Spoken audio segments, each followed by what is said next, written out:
आज दिनांक 17 जून 2023 को मानगो के डिमना रोड स्थित राजस्थान भवन धर्मशाला में दिन के 11 बजे पथ विक्रेता उजारीकरण के विरोध एवं वेंडिंग जोन की मांग को लेकर नेशनल हॉकी फेडरेशन द्वारा एक दिवसीय कार्यशाला का आयोजन किया गया, जिसमें सैकड़ों पथ विक्रेता उपस्थित हुए।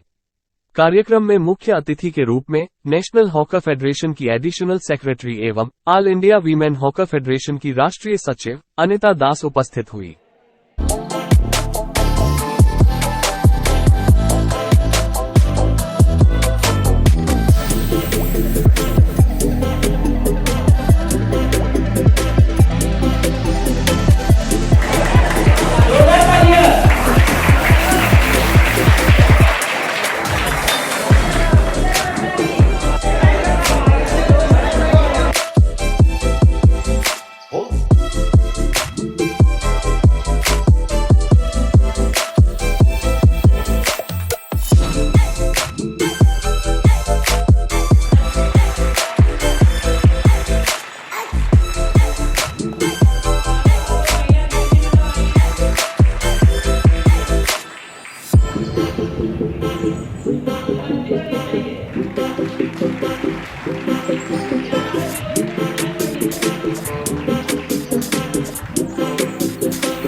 नेशनल हॉकर फेडरेशन की एडिशनल सेक्रेटरी हैं, रांची फुटपाथ दुकानदार संघ उसकी सचिव हैं, और all India women hawker federation की भी सचिव हैं। ऑल इंडिया में जितने भी फुटपाथ दुकानदार का संगठन है, महिलाओं का संगठन भी इनके नेतृत्व में चलता है। और हम जानते हैं कि नारी शक्ति के सामने हर कोई झुक जाता है। तो अभी मैं लालपुर का घटना भी बताऊंगा, साझा करेंगे, लेकिन थोड़ा सा मैं आप लोगों से शेयर करना चाहूंगा कि लालपुर में 6 तारीख को दुकानदारों की सामानों को जब्त कर लिया गया, लेकिन वहां पे एक वेंडिंग जोन के नाम पर एक जगह तो दिया गया था, लेकिन जितने फुटपाथ दुकानदार हैं उनके लिए नहीं था, वो उतने जन नहीं समावेश हो पाते। और दूसरी बात है कि वहां पर छत भी नहीं था।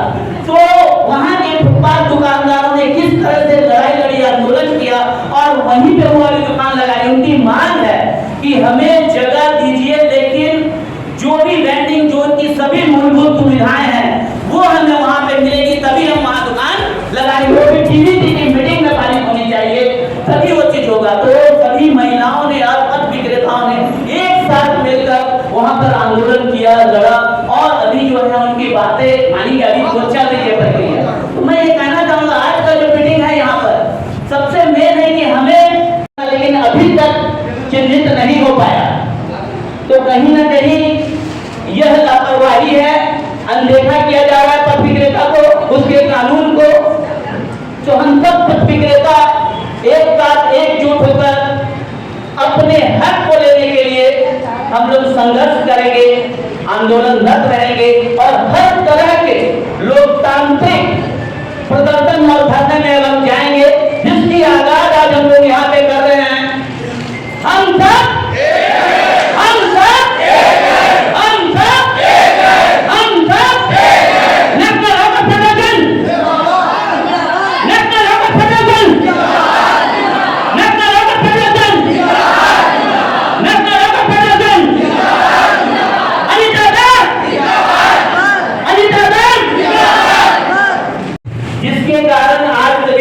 दुकानदार यहाँ पर उपस्थित हुए हैं। कार्यशाला के माध्यम से आपको प्रशिक्षण भी दिया जाएगा 2014 के कानून का, वेंडिंग जोन कहाँ कहाँ मिला है, किस तरह से वो भी बताया जाएगा। और हमारे बीच हम सौभाग्यशाली जो हमारे बीच अनिता दास जी उपस्थित हुई हैं, जो रांची के आंदोलन में जो मॉडल बना है पूरे भारतवर्ष में, अटल स्मृति वेंडर मार्केट, उनकी नेतृत्व में वो एक छोटा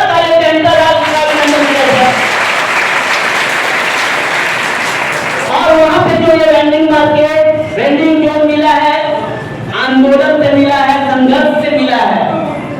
आज हमारे बीच उन संघर्ष आंदोलन को अनिता दास जी साझा भी करेंगे आपके साथ, और आंदोलन जारीकरण किया गया, सभी को पता है।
किन मांगों को लेकर आज आप लोग यहाँ पर? हम लोग नेशनल हॉकर्स फेडरेशन से, हमारी जो टीम है रांची में काम कर रहे हैं, पूरा झारखंड में काम कर रहे हैं। हम लोग आए हैं आज मानगो में जो फुटपाथ दुकानदारों को उजारीकरण के विषय में यहाँ पे हम लोग मीटिंग करेंगे, क्योंकि जिस तरीक़ा से 2014 में फुटपाथ दुकानदारों की कानून बना हुआ है और उन कानून के तहत पे झारखंड सरकार 2017 में एक स्कीम बनाया है कि फुटपाथ दुकानदारों की उजारीकरण ना किया जाए, और जहाँ पे फुटपाथ दुकानदारों के अगर हटाया भी जाए तो सरकार उनको व्यवस्था देने के बाद ही उनको हटाया जाए। इसके बीच में फुटपाथ दुकानदारों को आई कार्ड, वेंडर सर्टिफिकेट के साथ सम्मानित किया जाए और फुटपाथ दुकानदारों को बसाने का काम करें।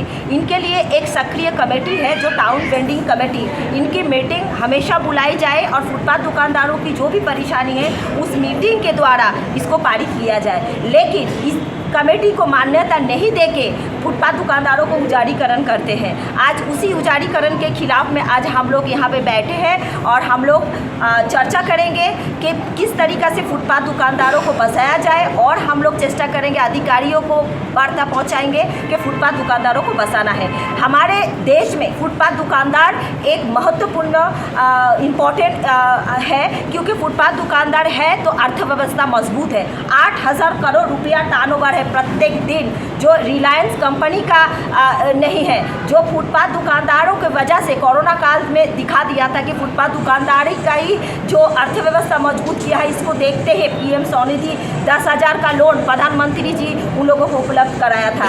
आज वही फुटपाथ दुकानदारों को खदेड़ के फेंक दिया जाता है। अगर फुटपाथ दुकानदार नहीं रहेगा तो छोटा व्यापारी खत्म हो जाएगा। किसान की सब्जी कौन खरीदेगा?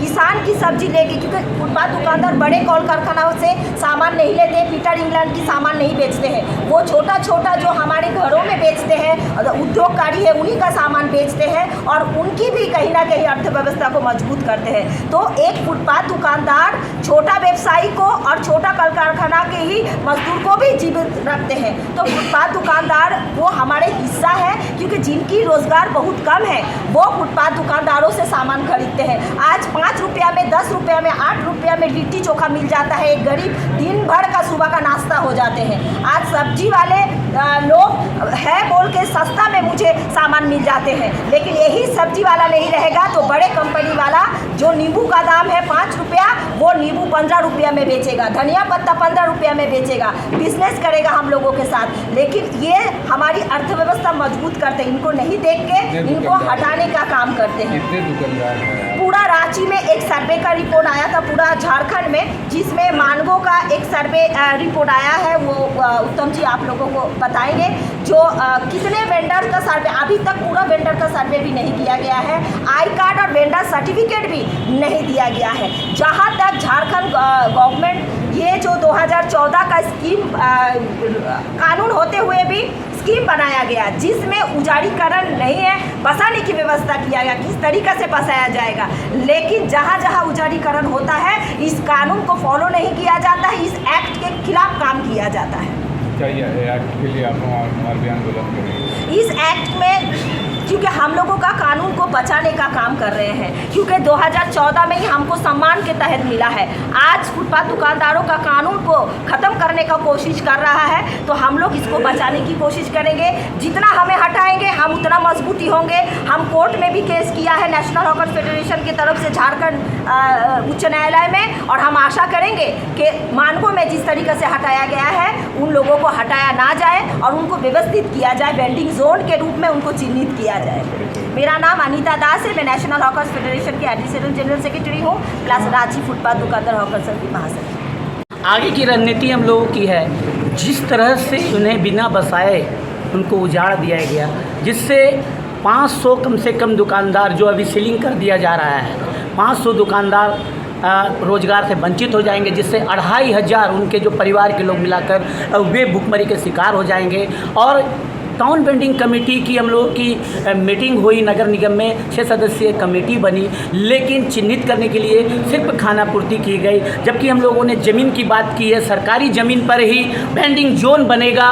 वो ज़मीन जो है आपके डिमना में 56 नंबर प्लॉट आसियाना इनक्लेव के बगल में है, मानगो वर्कर्स कॉलेज के बगल में पीएचडी की ज़मीन है, जहाँ पे अस्पताल बनने की थी लेकिन नहीं वहाँ पर बन रही है। दूसरी बात, मानगो डिमना में पानी टंकी के पास ज़मीन है, बस पड़ाव जहाँ बननी है वहाँ पे ही नगर आवास विभाग के द्वारा ज़मीन मिली हुई है, नगर आवास विभाग के द्वारा मानगो नगर निगम को। तो हमारी ये मांग है कि हमें वेंडिंग जोन में बसाया जाए। ये अतिक्रमण के नाम पे जो इनको हटा दिया गया, अब बताइए वो डिवाइडर के अंदर में थे, अब उनकी मजबूरी है वो रोड में आएगा, उससे भी ज़्यादा। अब इतनी कड़ाके की धूप में वे बिना जज के वहाँ पर बैठ रहे कानून होते हुए। तो मेरी ये मांग है, हम लोग न्यायालय में भी गए हैं और ये एक आंदोलन का जो स्वरूप आज न्यू रखा जा रहा है, एक लोकतांत्रिक तरीके से हम लोग हर तरह से इस लड़ाई को लड़ेंगे, अपना मान लेने के लिए, अपना सम्मान लेने के लिए, वेंडिंग जोन लेने के लिए। और ये पूरा फुटपाथ दुकानदार अभी जितने भी है, अभी दुकान बंद करके आए हैं, इनको प्रशिक्षित भी किया जाएगा आज कार्यशाला में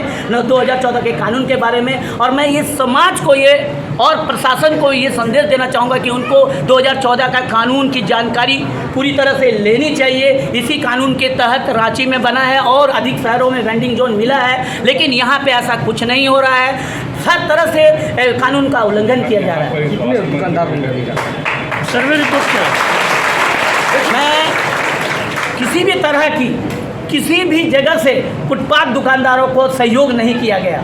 तो अब सारे फुटपाथ दुकानदार एक साथ मिलकर जो इनको मजबूर समझ रहे हैं, ये मजबूती के साथ अब आगे लड़ेंगे। और ये आंदोलन का न्यू आज रखा जा रहा है, जो जमीनी आंदोलन, जो अपना हक लेने के लिए ये सभी फुटपाथ दुकानदार एक होकर आगे लड़ेंगे और हर स्तर तक जाएंगे। कितने दुकानदार? अभी तक जितने भी दुकानदारों को वहाँ हटाया गया है, जिसमें लगभग अभी आगे भी जो दुकानें जो सीलिंग हो जा रही है नहीं लगा पाएंगे, लगभग 500 दुकानदारों की रोजी रोटी चली जाएगी। अब आगे भी डिमना है वहाँ के भी दुकानदारों की स्थिति उसी तरह की है। तो ये आंकड़ा बढ़ता चला जाएगा।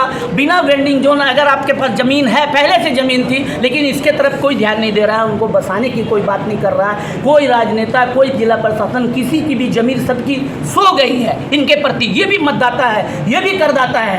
ये सिर्फ अतिक्रमणकारी नहीं है, ये स्वरोजगारी है। इनके पास रोजगार नहीं है, मौलिक अधिकार है हर किसी का रोजगार करने का। तो मेरा नाम हुआ उत्तम चक्रवर्ती, टीसी मेंबर और नेशनल हॉकर फेडरेशन जिला से।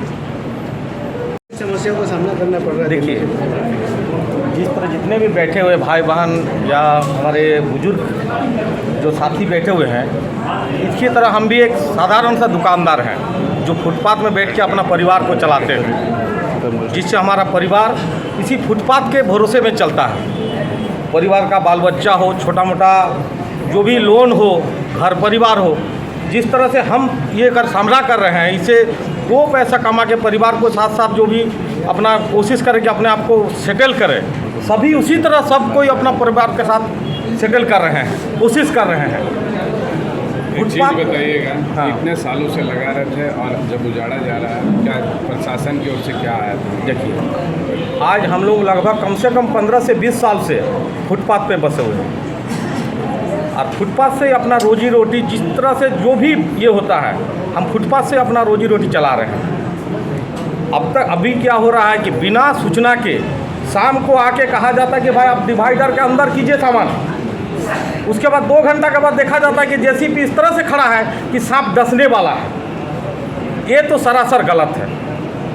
उठाना है, उजाड़ना है, तो सबसे पहले क्या है, जितने भी व्यक्ति हैं, जो भी फुटपाथ में जो गुजर बसर का, कम से कम उसको व्यवस्थित करने का कोशिश किया जाए। क्या कोई नोटिस आता है? किसी तरह का कोई नोटिस नहीं, हमारे यहाँ कभी किसी तरह के कोई नोटिस नहीं हुआ।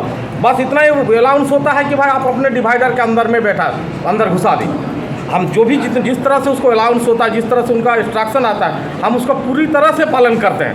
हमारे तरफ से हमने कभी कोशिश नहीं किया कि हम कभी मेरे तरह हमारे फुटपाथ के कारण कभी भी कहा जाता है कि फुटपाथ से कारण जो होता है रोड जाम होता है। क्या भाई लोग कभी फुटपाथ के कारण रोड जाम हुआ है? फुटपाथ के कारण कभी नहीं होता। क्या चाह रहे हैं आप सरकार से? सरकार से जितने भी व्यक्ति हैं जो भी फुटपाथ से गुजर बसर करें, सबसे पहले उनको प्रतिष्ठित किया जाए कि भाई कहीं भी ऐसी जगह में व्यवस्थित किया जाए ताकि उसका परिवार के साथ उसका दुकानदारी चले। मान लीजिए यहाँ से जाके डिमना में डाल देंगे तो क्या वहाँ चाय का दुकान चलेगा, क्या नाश्ता पानी का दुकान चलेगा? ऐसा जगह में बैठा जाए ताकि वहाँ पॉपुलेशन हो, लोकेलिटी के अंदर में उसको बैठाया जाए। बैठा देने का मतलब ये नहीं कि कहीं भी जाके बैठा दिया, डाल दीजिए। वेंडिंग जोन जरूर दिया जाना चाहिए, लेकिन ऐसा जगह में देना चाहिए ताकि वहाँ पर उसका व्यवसाय उस तरह से चले कि उसका 2 पैसा आए। और हमारे फुटपाथ दुकानदार रहने के कारण जितने भी पब्लिक, जो भी आदमी, जो अमीर आदमी है, मिडिल क्लास के जो भी आदमी कहते हैं कि भाई फुटपाथ से हमारा कुछ नुकसान हो रहा है, लेकिन एक बार उनको भी सोचना चाहिए कि फुटपाथ के कारण क्या फ़ायदा होता है। एक इडली 5 रुपये में मिलता है, एक समोसा 5 रुपये में, एक चाय 5 रुपये में, 30 रुपये में भरपेट खाना मिलता है। ये बताइए एक मिनट, लेकिन वही वाला किसी दुकान में आप जाइए, 1 इडली खरीदने जाइए, नहीं 2 इडली खरीदने तो 30 रुपये कम से कम, 20 से 30 रुपया। एक डोसा खरीदने जाइए 70 रुपये से कम नहीं, एक समोसा खरीदने जाइए 10 रुपये से कम नहीं, एक चाय पीजिए 10 रुपये से कम नहीं। एक चीज़ मेरे को बताइए आप। हाँ, दुकान है तो ऐसा, या किसी का होटल है या किसी का सब्जी का दुकान है, ऐसा दुकान दिया जाए ताकि उसको उस तरह से दुकान को चलाया जा सके। और ऐसा नहीं कि 8 बाई 10 का एक तो दे दिए, वो सिर्फ चाय का दुकान या पान गुमटी चलाने लायक नहीं है, चलेगा। लेकिन उसमें क्या किसी का सब्जी का दुकान लगा सकता है या चाय नाश्ता का दुकान अच्छा से कर सकता है। ऐसा दुकान देना चाहिए कि ताकि उस दुकान पे वो लोग अपना व्यवसाय को जिस तरह से चला रहे थे उस तरह से चला ना सके। क्या नाम हुआ? मेरा नाम मलय चंदन मंडल। कितने सालों से आप लोग दुकान पे लगा रहे हैं? 15 से 20 साल। देखिए किसी भी सरकार 100% एजुकेटेड पर्सन को शिक्षा नहीं दे सकता, नौकरी नहीं दे सकता। और जितने भी फुटपाथ में बैठे हुए हैं सभी क्या अनएजुकेटेड हैं? मैक्सिमम जो है 60 से लेकर 80% एजुकेटेड पर्सन जो भी है उस व्यवसाय से जुड़े हुए हैं। तो पर्सन हो या अनएजुकेटेड, एजुकेटेड पर्सन भी इस व्यवसाय से चूँकि जुड़े हुए हैं, वो कभी नहीं चाह रहे हैं कि हमारे इस तरफ से किसी तरह की सरकार का कोई प्रॉब्लम हो। लेकिन बिना वजह से, बिना किसी तरह की सेटल किए हमको जिस तरह से उजाड़ा जा रहा है, ये तो सरासर गलत है। बिग बाजार के बगल में हम लोग को दुकान में 25 साल से मेरे सास बिक रही, मेरे सास बेच रही थी, उसी से घर द्वार दूध उतार चल रही। अब तीसरा का बेड शाम को दुकान लगा, सुबह को तोड़ो, अब कोई इंक्वायरी नहीं, कोई नहीं, पूरा माल उल आलू प्याज लगाट सब फेंक दिया। कुछ से बोलो कि आज हम लोग आ रहे तोड़ने के लिए, कम से कम 40 बोरा प्याज आलू हम लोग को फेंका दिया, वो कोई कार्रवाई नहीं है। पैसा तो लगा के हम बेच रहा है, कोई हराम को तो नहीं दे दिया है, उसको हम लोग कहाँ से लाएंगे भरने के लिए? आज हम लोग किसी कर्जा गुलाम करके लिए हैं, उसका कोई तो माई बाप नहीं है, घर बाल बच्चे भूखे सो रहा है। आज 6 महीने से दुकान तोड़ के बैठा देगा, अगर पार हो जाएगा कोई सब्जी वाला बच्चा कचराएगा, जो भी कचराएगा उसका जिम्मेवारी कौन लेता है? ये हम लोग को लड़ाई है कि हम लोग कहीं बसाना जरूरी है, ये जब भी करेगा लेकिन हम लोग को जगह चाहिए। क्या नाम है? मेरा सुकुरमणि देवी, सबको सही बात है। बोलिए। मेरा नाम धीरेन्द्र पोद्दार है। हम आज से 50 से ज़्यादा से दुकानदारी कर रहे, छोटे से। प्लस क्या है, सरकार एक बार हमारा दुकान तोड़ा नहीं है, बहुत ही बार तोड़ा है। तोड़ने का वजह हम लोग को कुछ ना कुछ, जैसे गरीब आदमी को ना समझे वो आदमी को समझाता है सरकार। इसी ढंग से हम लोग को पहले एक बार तोड़ के दुकान दिया गया था गांधी मैदान का किनारे, तो वहाँ दुकान पर फिर उठ गया हम लोग। प्लस फिर हम लोग अभी दुकान तोड़ करके, इसका पहले वर्कर्स कॉलेज में दुकान बना, लेकिन ऐसा दुकान बना है जो बनाया हो खुद एक दिन जाने के बाद दूसरा दिन जाएगा नहीं, लेकिन बसाने का उनका मकसद नहीं है। अगर बसाना चाहता तो वहाँ ऐसा जगह है जो 5000 दुकान बनेगा। चलिए अब नोटिफिकेशन बोलिए, हम जगह दिखा देगा, 5000 दुकान वहीं बनेगा, लेकिन जिस ढंग से बनाने का है वो बनाएगा नहीं। लेकिन वो हम लोग खाली चोपा दे के, लॉलीपॉप दे करके खाली शांत करना चाहता। 5000 दुकान बनेगा जी, 5000। आज पानी को रोकने के लिए कितना करोड़ों रुपये खर्चा कर रहा, पत्थर लगा कर पानी को रोकने के लिए कर ना, उसी हिसाब से अगर उसको हमारा रोड से मेकअप करके जाली लगा दे और छोटा छोटा करके अपना ढंग से बना देगा, सरकार का रॉयल्टी भी आएगा, गरीब भी जी जाएगा, लेकिन बनाने का उनका मकसद नहीं है। जानते हैं 5000 दुकान, चलिए जगह दिखा देते, 5000 दुकान बनेगा, चाहे बनाने का लिए हम लोग जगह दिखा देंगे। मेरा नाम धीरेन्द्र पोद्दार है।